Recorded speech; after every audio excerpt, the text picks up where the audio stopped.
The feud between California Governor Gavin Newsom and President Donald Trump has entered a new and wildly unexpected chapter. And this time, the battleground is cuffing season. It started with a White House video meant to hype up President Trump's mass deportation campaign.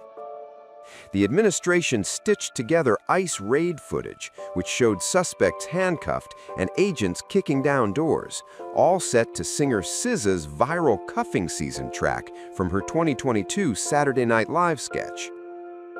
The message was blunt: bad news for criminal illegal aliens, great news for America. The tone? Even blunter. But Gavin Newsom didn't hold it back. On Wednesday, the California governor dropped his own video. Using AI-generated imagery, Newsom showed Trump, War Secretary Pete Hegseth, and White House Deputy Chief of Staff Stephen Miller in handcuffs themselves, pouting and crying as SZA's song played in the background. Cuffing season? Newsom made it literal and political. The timing couldn't have been sharper. SZA herself slammed the White House earlier the same day, calling their use of her song rage-baiting, inhuman, and peak dark. Her words ignited a social media firestorm, and Newsom poured gasoline on the flames. Trump and his loyalists, they thrive on division because it allows them to take more power and exert even more control. And by the way, Trump, he's not opposed to lawlessness and violence as long as it serves him. For Newsom, trolling is nothing new. The Democrat has repeatedly used the internet to punch back at Trump's policies, especially immigration raids in California. When Trump bypassed him earlier this year to deploy the National Guard into Los Angeles during anti-ICE protests, Newsom blasted the move as authoritarian overreach.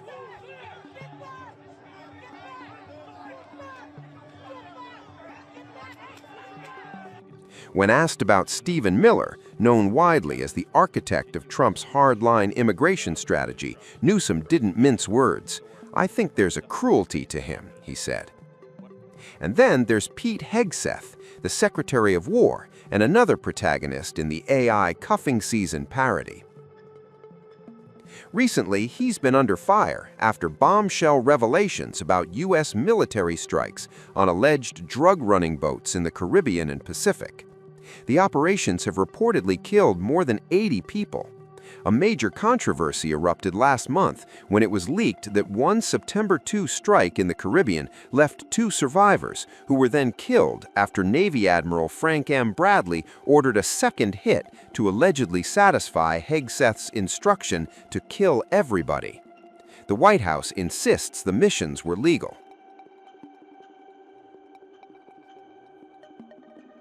So, what Newsom did isn't just trolling, it's political warfare, disguised as internet humor, a meme battle with real-world stakes.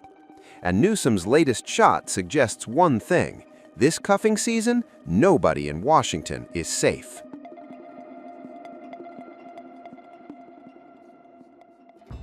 A major showdown is building in Washington as Congress moves to freeze part of Defense Secretary Pete Hegseth's travel budget until the Pentagon releases unreleased strike footage from a deadly operation in the Caribbean Sea.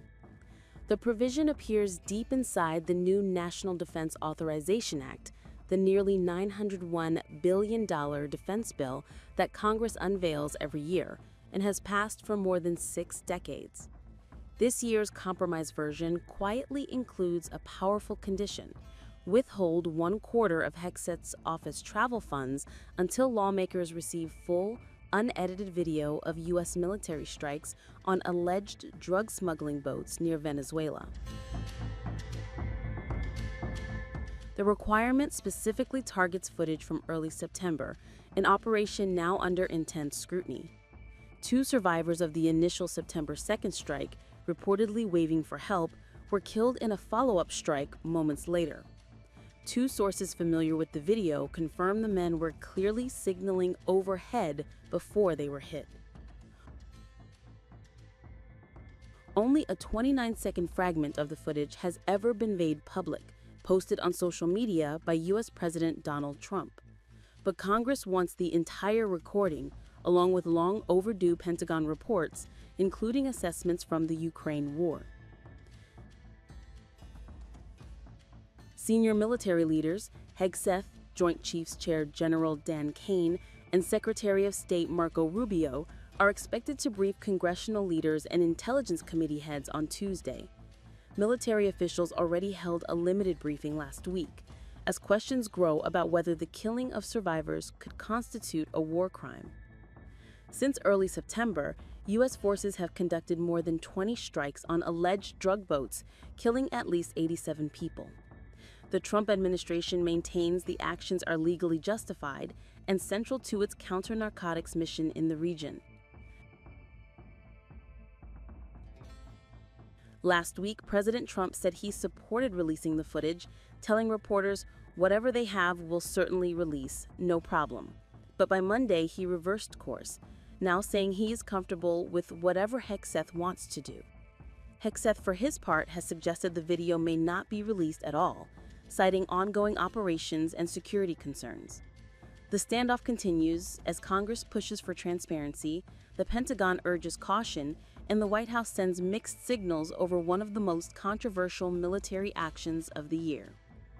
I wanted to clarify something that you had said on Sunday regarding the boat strikes near Venezuela. You had said that you didn't know if the second strike on that one boat had happened, but you wouldn't have wanted it. Now that your administration has acknowledged that it happened, do you support that second strike? And Mr. Secretary, I wanted to clarify something you had said in the interview back in September, I believe on Fox News. You said that you would watch that strike live on television. In real time, did you know that there were survivors after the initial strike? Well, look, all I know is this. Every boat that you see get blown up, we save 25,000 on average lives, 25,000 lives.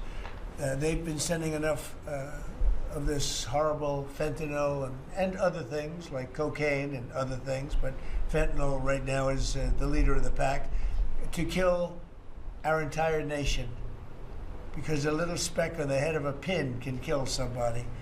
It's very dangerous stuff. I know so many people where their sons were drug addicts. They had one little sample and they died. They died.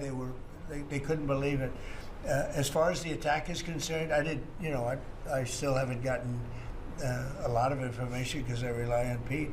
But to me, it was an attack. It wasn't one strike, two strikes, three strikes. Somebody asked me a question about the second strike. I didn't know about the second strike. I didn't know anything about people. I wasn't involved in it. I knew they took out a boat. But I would say this, they had a strike. I hear the gentleman that was in charge of that is extraordinary. He's an extraordinary person. I'll let Pete speak about him. But Pete was satisfied. Pete didn't know about second attack having to do with two people.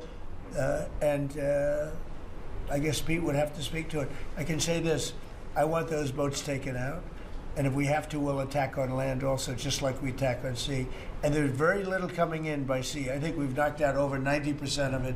There's very little, and I understand that. There's very little. We're saving hundreds of thousands of lives with those pinpoint attacks. It's an amazing thing when you see a boat going along, and a lot of the press would like to say they're not. You see the boat, they're not maybe drugs. You see these boats. First of all, who has 5 engines on the back of a boat going in weird directions and loaded up with lots of white containers? They're bags of things. No, they've done an amazing job, and Pete has done an amazing job. But Pete, you could probably better answer the question. No, you're spot on, sir. I think you got to start with the baseline, which Marco laid out, everybody's laid out. You got 20 million people invading our country over 4 years. We don't know where they're coming from. That includes Tren de Aragua and cartels and violent criminals. They bring drugs, and you mentioned it, Mr. President, poisoning, an intentional poisoning of the American people, killing hundreds of thousands of Americans. So the president had the courage to designate these cartels as designated terrorist organizations. Now, a number of us here served in the military and spent 20 years fighting terrorists like Al-Qaeda and ISIS on the other side of the world. How do you treat Al-Qaeda and ISIS? Do you arrest them and treat them, pat them on the head and say, don't do that again? Or do you end the problem directly by taking a lethal, kinetic approach? And that's the way President Trump has authorized the War Department to look at these cartels. And I wish everybody could be in the room watching our professionals. Our professionals like Mitch Bradley, Admiral Mitch Bradley, and others at JSOC and SOCOM and other commanders.